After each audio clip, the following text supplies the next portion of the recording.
Hello friends, welcome back to Indradhanussu channel. ఈరోజు నేను కొబ్బరితో ఒక స్వీట్ రెసిపీ చేసి మీకు షేర్ చేస్తున్నానండి. ఈ కొబ్బరికాయలు మనం వ్రతానికి కొట్టాం కదా, వరలక్ష్మి వ్రతానికి. మరి ఆ దేవుడి దగ్గర కొబ్బరికాయ చిప్పలతో ఈ స్వీట్ చేశాను.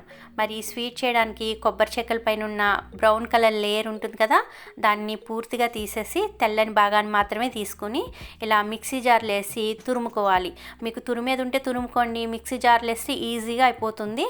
ఇంకా ఇలా మిక్సీ చేసుకోవాలి. నీళ్ళు లేకుండా మనం కొన్ని ముక్కలు వేసుకుని వెనక్కి ముందుకని మిక్సీ జార్తో చేసుకుంటే ఇలా పొడి పొడిలాడుతూ చక్కగా వచ్చేస్తుంది. ఇంకా పంచదార వచ్చేసి నేను 1.5 కప్పు తీసుకున్నాను. కొబ్బరి టేస్ట్ తీపిగా ఉంటాయి, కొన్ని చప్పగా ఉంటాయి కదండి, దాన్ని బట్టి పంచదార తీసుకోండి. మరి మీరు తీసుకునే కొబ్బరిని బట్టే కొంచెం తీపి ఎక్కువ తక్కువ అవుతుంది, చూసుకోండి. ఇంకా పంచదారలో కొద్దిగా నీరు వేసుకొని ఇలా కరిగే వరకు కలుపుకోవాలి.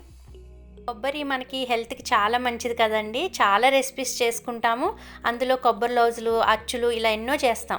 ఈసారి కొబ్బరి మిక్చర్ ఇలా స్వీట్ మిక్చర్ చేసుకుందాం అన్నట్టు నేను ట్రై చేశాను అనమాట. చాలా బాగుంది కాబట్టి మీకు షేర్ చేస్తున్నాను. ఇప్పుడైతే పంచదార కరిగిపోయి బబుల్స్ వచ్చేస్తుంది కదా, ఇలాంటప్పుడే ఒక 1/2 స్పూను ఇలాచీ పౌడర్ వేసుకోవాలి. ఇలాచీ పౌడర్ వేయడం వల్ల ఈ స్వీట్ చాలా బాగుంటుంది, ఇది మాత్రం స్కిప్ చేయకండి. పంచదార ఇలా పూర్తిగా కరిగిపోయి బబుల్స్ బాగా వస్తున్నప్పుడు మనం కొబ్బరి తురుము వేసేసుకోవడమే. తీగ పాకము అవన్నీ చెక్ చేయని అవసరం లేదండి.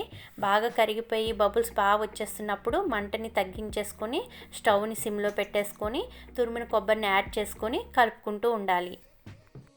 ఇలా 5 నిమిషాల పాటు వేయించాక 2 స్పూన్ల నెయ్యి కానీ 2 స్పూన్ల వెన్న కానీ వేసి ఇంకొక 5 నిమిషాల పాటు వేయించండి. సిమ్లో మాత్రమే పెట్టుకోండి. మంటని సిమ్లో మాత్రమే పెట్టి వేయించండి. కొంచెం స్పీడ్ పెట్టిన కొబ్బరి ఇట్టే మాడిపోతుంది, అతుక్కుపోతుంది కదా పెనానికి.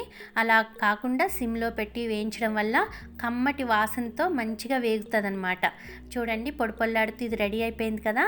ఇలా రెడీ అయిపోయినప్పుడు మనం ఇందులో జీడిపప్పు, కిస్మిస్, బాదము మనకి నచ్చినవన్నీ సన్నగా తురుముకొని నెయ్యిలో వేయించుకుని చక్కగా మాడనివ్వకుండా దోరగా వేయించుకుని కలుపుకోవాలి.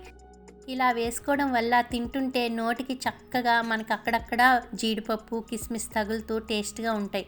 మరి కోకోనట్ స్వీట్ మిక్చర్ నచ్చిందంటే లైక్ చేయండి, షేర్ చేయండి. మరి కొత్త వారైతే 2-3 వీడియోస్ చూడండి, నచ్చితే సబ్స్క్రైబ్ చేసుకొని బెల్ బటన్ క్లిక్ చేసి పెట్టుకోండి. బెల్ బటన్ క్లిక్ చేయడం వల్ల నేను అప్లోడ్ చేయగానే నోటిఫికేషన్ వస్తుందన్నమాట. మరిన్ని వీడియోస్తో మళ్ళీ కలుస్తాను. అప్పటి వరకు సెలవు. Have a nice day. By by.